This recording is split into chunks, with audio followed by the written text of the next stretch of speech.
La gravité fait en sorte que toutes les masses de l'univers s'attirent mutuellement, mais elle est relativement faible.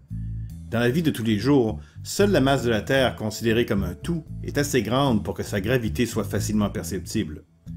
Un astéroïde, un satellite ou une planète doit mesurer plusieurs centaines de kilomètres pour que la gravité soit suffisante pour le forcer à adopter une forme plus ou moins sphérique.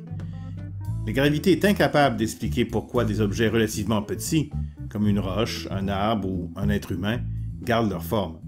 Il doit exister une ou plusieurs autres forces. Il y a certains phénomènes simples qui révèlent l'existence de ces autres forces.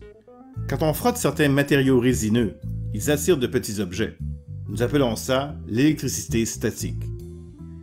Des fois, il y a des étincelles, et nous nous sommes rendus compte que les éclairs sont également un phénomène électrique, mais à une plus grande échelle. Il existe aussi certains minéraux qui ont la capacité d'attirer certains métaux, et on les appelle aimants. La planète Terre elle-même agit comme un aimant géant. Il y a deux sortes de charges électriques que nous avons appelées positives et négatives.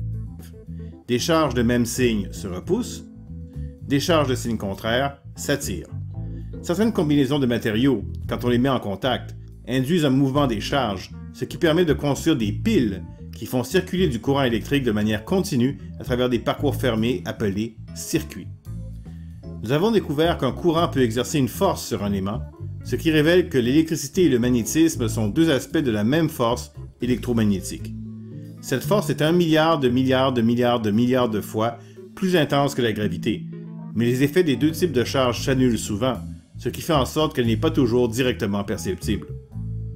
La gravité et l'électromagnétisme sont des forces à distance. Elles peuvent agir entre des objets qui ne se touchent pas, même s'il n'y a que du vide entre eux. Pour écrire les équations qui les décrivent, il est utile d'introduire le concept de champ de force. Un objet agit comme la source d'une force en créant un champ autour de lui, et les autres objets réagissent à ce champ.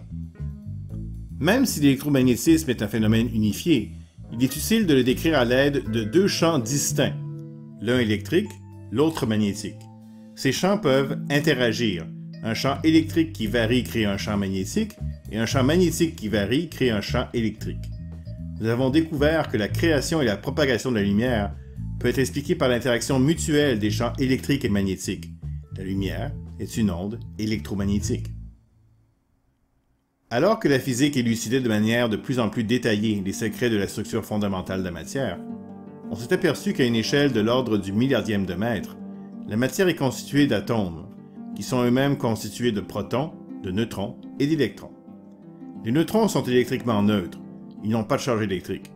Un proton possède une certaine quantité de charge positive, et un électron possède la même quantité de charge, mais négative. Au centre de chaque atome, il y a un noyau qui contient un ou plusieurs protons et qui peut aussi contenir des neutrons. Il y a un problème avec ce modèle. Comment les noyaux qui contiennent plusieurs protons font-ils pour tenir ensemble? Puisque les protons qui sont chargés positivement se repoussent mutuellement, il doit exister une ou plusieurs forces supplémentaires. Nous avons découvert qu'il y en a deux.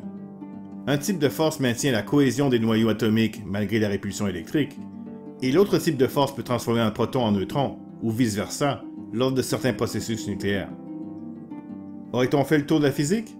Est-il possible d'expliquer tous les phénomènes de l'univers en combinant l'inertie naturelle des objets et les effets de la gravité, de l'électromagnétisme et des deux forces nucléaires?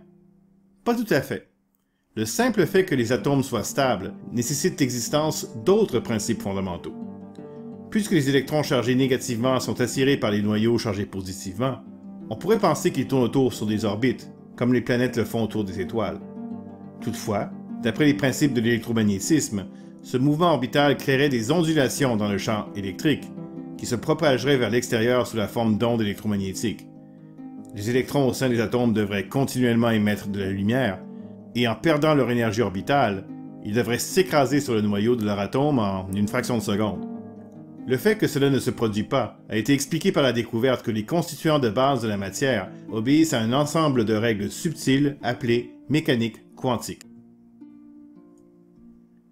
D'après la mécanique quantique, les propriétés des entités fondamentales qui composent la matière, comme leur position et leur vitesse, correspondent à des intervalles de valeurs, à des distributions, plutôt qu'à des valeurs uniques bien définies. Ces distributions oscillent d'une manière qui ressemble au comportement des ondes. Elles peuvent interférer. Parfois elles se renforcent, quand deux crêtes coïncident, et parfois elles s'annulent mutuellement, quand une crête rencontre un creux. Quand les électrons s'installent dans les régions externes d'un atome, ils se dispersent en nuages symétriques qui entourent le noyau.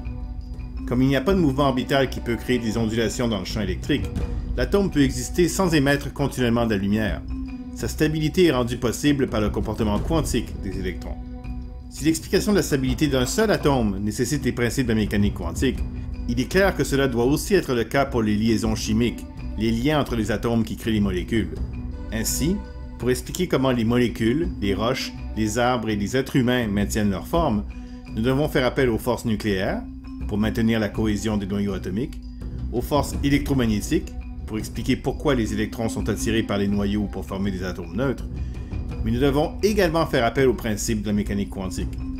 Bien sûr, les attractions et les répulsions électriques entre les charges au sein des molécules jouent un rôle important, mais les règles de la mécanique quantique sont essentielles pour expliquer pourquoi les répulsions entre les charges de même signe ne prennent pas le dessus sur les attractions entre les charges de signes contraires. Dans une certaine configuration, tous les effets s'équilibrent, ce qui permet aux molécules d'être stables, aux liquides d'avoir une certaine cohésion et aux solides de garder leur forme.